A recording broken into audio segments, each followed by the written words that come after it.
त्रास होतो म्हणजे गाडी आमचे टायर वेर पार जाम झाले, सोपक सुद्धा जाम जाऊन जात. 4.5 कोटीचा रस्ता 4 महिन्यामध्ये धुवून गेलेला आहे.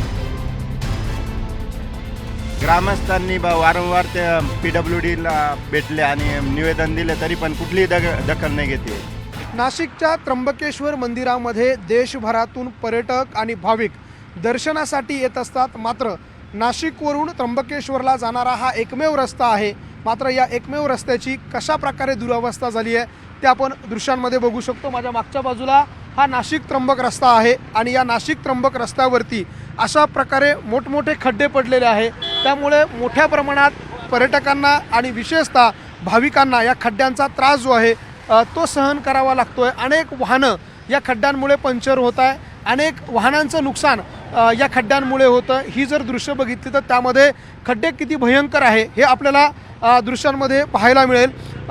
आपण काही पर्यटक या मार्गावरून वाहनं चालवणारे काही दुचाकीवाले आहे, पहिले त्यांच्याशी बोलूया. काय त्रास होतो, किती खड्डे या रस्त्यावर आहे? अहो मेन रोड आहे हा, त्र्यंबकेश्वर देवस्थानचा रस्ता आहे हा.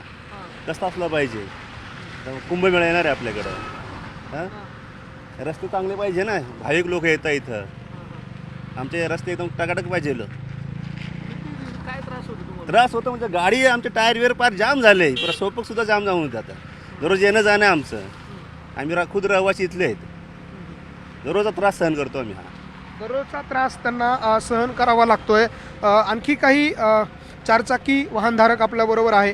काय त्रास होतो या रस्त्यामुळे आणि कधीपासून असे खड्डे? खूप त्रास होतोय सर. आणि हा रस्ता 4.5 कोटीचा पैना फाटा ते ब्रह्मवॅलीपर्यंत 4.5 कोटीचा रस्ता 4 महिन्यामध्ये धुवून गेलेला आहे. आणि खूप अपघात पण झालेले आहे आणि पर्यटकांना पण खूप त्रास होतो या रस्त्याचा.